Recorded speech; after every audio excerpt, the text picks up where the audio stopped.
বন্ধুরা, বিচ্ছিন্নতাবাদী ছাত্র আন্দোলনের নেতাদের নিয়ে অনেক কথা আমরা বলেছি। দুদিন আগে মাহাদি হাসানকে নিয়ে অনেক ভিডিও আমরা বানিয়েছি, এমনকি আজকে একটা ভিডিও আমি দিয়েছি যেখানে বলেছি মেহেদি হাসান জামিন পেয়ে মুক্ত হয়ে গেছে, মানে আবার সে কুকর্ম করার জন্য প্রস্তুতি নিচ্ছে।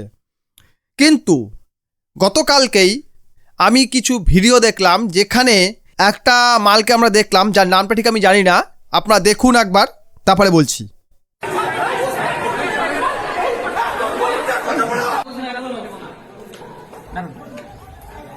ভাই সাংবাদিক যারা আছেন, এই সাংবাদিক যারা আছেন, এটা যদি এখনই বন্ধ না করেন আপনাদের সহ আমরা তালা মেরে দেবো। কিন্তু আমরা কিন্তু এখানে তালা মেরে দিব। আপনারা পায়খানা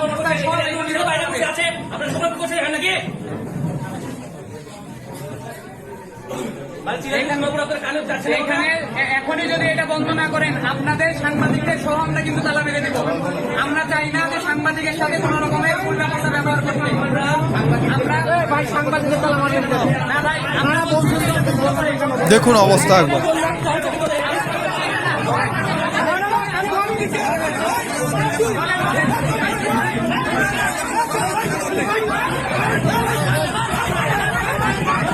দেখুন এখন পালানোর চেষ্টা করছে। দেখুন এই মালটা কি করেছে, সাংবাদিকদের হুমকি দিয়েছে। কি হুমকি দিয়েছে? তোদেরকে তালা মেরে আগুন লাগিয়ে দেবো। যেমন প্রথম আলোর অফিসে তালা মেরে আগুন লাগিয়ে দিয়েছিল। বলে না কচু গাছ কাটতে কাটতে মানুষ ডাকাত হয়ে যায়। প্রথমটা যখন করার পর এরা দেখলো যে এদের এগেনস্টে কেউ কোনো অ্যাকশান নিতে পারলো না বা নিল না, তখন এদের এই সাহসটা আরও বেড়ে গেল, তাদের মোটিভেশন চলে এলো। প্রথম কোনো কাজে সাকসেসফুল হলে যে সেকেন্ড কাজ করে আপনি মোটিভেট অটোমেটিক হয়ে যাবেন। জাস্ট এটাই হয়েছে এদের সঙ্গে। এরা কি ভাবছে আমরা দেশে যা ইচ্ছা করি না কেন আমাদের গায়ে হাত দেওয়ার মতো ক্ষমতা কারণ নেই। সেই সঙ্গে আমরা কি দেখলাম, মেহেদি হাসান বলে একজন নেতা যে কিনা পুলিশের সামনেই স্বীকার করলো আমরা পুলিশকে হত্যা করেছি, পুড়িয়ে হত্যা করেছি, সেই সঙ্গে থানা জ্বালিয়ে দিয়েছি। তারপর তাকে অ্যারেস্ট করার পরেও তাকে জামিন দেওয়া হলো 15 ঘন্টার মধ্যে। তখন এদের মনে তো কি বলবো, এই নিয়ে আরও উচ্ছ্বাস বেড়ে গেছে যে আমরা যা ইচ্ছা তাই করি না কেন কেউ আমরা একটা বালও ছুটতে পারবে না, কারণ এটা বাংলাদেশ গভর্নমেন্ট, এটা বাংলাদেশ গভর্নমেন্ট, বালের গভর্নমেন্ট। তাই এরা কিছু করতে পারে না, আমরা যা ইচ্ছা করে বেড়াবো। তাই শুয়োরে বাচ্চা কি করছে, সাংবাদিকদের গিয়ে বলছে তোদের তালা মেরে আগুন লাগিয়ে দেব। তারপর কি হয়েছিল প্রথমে বলে দিয়েছে জোশ, বলে না হোশ ম্যাকে জোশ মত খোদে না, সেম এর সঙ্গে হয়েছে। মানে এত জোশ এসে গেছে এর মধ্যে, বলে তো দিয়েছে শালা রোগা পিকপিকে মাল, আমি একটা চড় মারলে মনে পড়ে যাবে এমন অবস্থা। মুখে একদম দাড়ি ভর্তি করে নিয়ে কি ভেবেছে নিয়ে, চুল দাড়ি করে একদম বিশাল কিছু নিয়ে ভেবে নিয়েছে আই অ্যাম দ্য বস। লাস্টে কি হয়েছে দেখুন, দেখুন ভুল হতে পারে। যখন পাবলিক ঘিরেছে, পুলিশ ঘিরেছে, তখন কি বলছে শুনুন আগে। আরেকটা পার্টির প্রোগ্রাম হচ্ছে, আপনি বন্ধ করবেন কি করবেন? আপনি যে তাদের সঙ্গে কথা বলবেন, আপনি যে সরাসরি সাংবাদিককে বলবেন এই সব বন্ধ করে, এখানে সাংবাদিক আছে বাইরে, এটা বলবেন আপনি? আপনি কথা কেন বলছেন? ভাই আপনার লোকজন আমাদেরকে এই যে হচ্ছে যে আপনি এইভাবে বলতে পারেন, গণমাধ্যম কর্মীটা বলতে পারেন, আপনি কি সাংবাদিকরা হাঁটার মতো বন্ধ করতে পারেন? আপনি কেন বেশি মিথ্যা কথা বলছেন? ওইখানে সত্য বলুন, সত্য বলুন, সত্য বলুন, সত্য বলুন, সত্য কথা বলেন, সত্য বলুন। আমি আপনাদেরই ভাই, সত্য বলুন। এনসিপিতে পদ কি হতেই পারে, আপনার নাম পরিচয় বলেন যে আমার এই ভুল হতে পারে না, ভুল হয়েছে সেটা স্বীকার করেন। ভাই স্বীকার করছি আমার ভুল, আমার ভুল কেন করছে জানেন তো? চেপে ধরছে একে, জনগণ চেপে ধরছে, জনগণ বুঝে গেছে এদের ধান্দাটা কি। জনগণ এদের ধান্দা ধরে নিয়েছে, যত ব্যবসাটা ধরে নিয়েছে যে এরা চাইছে, এনসিপি নেতারা চাইছে, এনসিপি হোক বা বিচ্ছিন্নতাবাদী ছাত্র আন্দোলনের নেতারা হোক, এরা চাইছে কি দেশটাকে অস্থির করতে।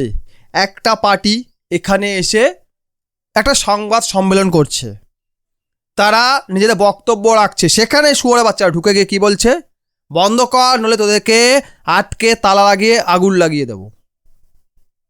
এই হচ্ছে বাংলাদেশের বর্তমান পরিস্থিতি। কিছু লোক বলে না বাংলাদেশ আমাদের থেকে ভালো আছে, ভারত থেকে ভালো আছে, সেই সকল মালগুলোকে বলতে চাই, জানা তোরা গিয়ে একবার বাংলাদেশে থেকে আয় 2 দিন, তাহলে বুঝতে পারবি বাংলাদেশ ভালো না ভারতে ভালো আছিস। ঠিক আছে, আমার মনে হয় যারা এসব কথা বলে তারা বাংলাদেশের থেকে বড় বেজন্মা, আর কিচ্ছু না। যাই হোক, বাংলাদেশের সরকার কি করবে আমার জানা নেই, কেননা মেহেদী হাসানকে ছেড়ে দিয়েছে, হয়তো একেও অ্যারেস্ট করতে পারবে না, কারণ এদের যে চালাচামুর যারা আছে রাস্তা আটকে দেবে, ভাঙচুর করবে, সেই একই গণ্ডগোল করবে। ঠিক আছে, যার ফলে একেও হয়তো ধরলেও ছেড়ে দেবে। এই যে পুলিশ এখন জেরা করছে, এটা যদি ভারতবর্ষে হতো বা অন্য কোনো দেশে হতো কী করা হতো, একে এতক্ষণ ঢুকিয়ে 3rd ডিগ্রি দেওয়া শুরু করে দিত। শুয়োর বাচ্চা, তোর এত সাহস হয় কী করে, তুই কাউকে গিয়ে বলবি তারা লাগিয়ে আগুন লাগিয়ে দেবো? তাকে এতক্ষণে ঢুকিয়ে 3rd ডিগ্রি শুরু হয়ে যেত। এবং এই যে মেহেদী হাসান যে ছাড়া পেয়েছে, এত সহজে কিন্তু বেল সে পেত না, কিন্তু পেয়ে গেছে বাংলাদেশে, কারণ এটা বাংলাদেশ। পাকিস্তান এবং বাংলাদেশে যে যত বেশি ভাঙচুর করবে, নষ্ট করবে, মানুষের ক্ষতি করবে, হত্যা করবে, সে তত বড় ডন হয়ে যাবে, তাকে কেউ ছুতেও পারবে না, কারণ ওখানকার আইন এদের গায়ে হাতও দিতে পারে না। যাই হোক, বাংলাদেশের রাজনীতির দিকে আমার চোখ রাখতেই হবে, কারণ পড়োশি বলে কথা, পাশের বাড়িতে আগুন লাগলে সেই তাপ আপনার গায়েও লাগবে এবং সেই আগুনে আপনিও পুড়ে যাবেন সম্ভাবনা থেকে যায়। তাই সাবধান থাকতে হবে এবং পাশে আগুন লাগলে চেষ্টা করতে হবে সেই আগুনটা চট করে লিবে যায়, নিজেকেও ঝাঁপিয়ে পড়ে আগুনে নেভাতে হবে, তবেই নিজেকে সুরক্ষিত রাখা যাবে। আর নইলে সেই আগুনের ঝাপটায় আমাকেও ঝলসাতে হবে বা আপনাকেও ঝলসাতে হবে। তাই বাংলাদেশে কী হচ্ছে সে নিয়ে আমাদের অবগত থাকতে হবে। আমরা যতই মজার ভিডিও বানাই না কেন, যতই মজা করি না কেন, মজা নেই না কেন, এই জিনিসগুলো ঘটছে, এটাকে মজা নেওয়া যায় না। তবে একটা কথা বলাই যায়, এই সকল সুর বাচ্চাদের ধরে লোহা গরম করে ওর পিছনের ফুটোতে ঢুকিয়ে দিতে হয়, তবে গিয়ে এরা একটু জব্দ হবে। এদেরকে দৃষ্টান্তমূলক শাস্তি দিতে হবে, একদম ওপেন রাস্তায়, ওপেন জায়গায়, পাবলিক প্লেসে ফাঁসি দিতে হবে, তবে গিয়ে দেখবেন বাকি যারা আছে তাদের মোটিভেশনটা ছিল হলো কমে যাবে, দমে যাবে। যেমন হাদি মরে যাওয়ার পরে এদের মোটিভেশন একটু কমে গিয়েছিল। ভারত যেই অ্যাকশান নেওয়া শুরু করেছে 7 সিস্টার নিয়ে, চিকেন নেক নিয়ে, যখন ভারত আরও সিকিউরিটি আটাশাটা করে দিল, তখন এদের মধ্যে চিকেন নেক আর 7 সিস্টার নিয়ে কথাবার্তা বন্ধ হয়ে গেছে। এখন আর সেরকম কোনো ভিডিও দেখতে পাই না যেখানে 7 সিস্টার বা চিকেন নেক নিয়ে এরা কথা বলছে, কলকাতা দখল করে না বা কথা বলছে, সেরকম কিছু বলছে না। কেন বলছে না? এদেরকে সেরকম শিক্ষা দেওয়া হয়েছে, তাই এরা বলছে না। তো এই যে এরা ঘটনাগুলো ঘটাচ্ছে দেশে, আমার মনে হয় এই নিয়ে এদেরকে উচিত শিক্ষা দেওয়া উচিত।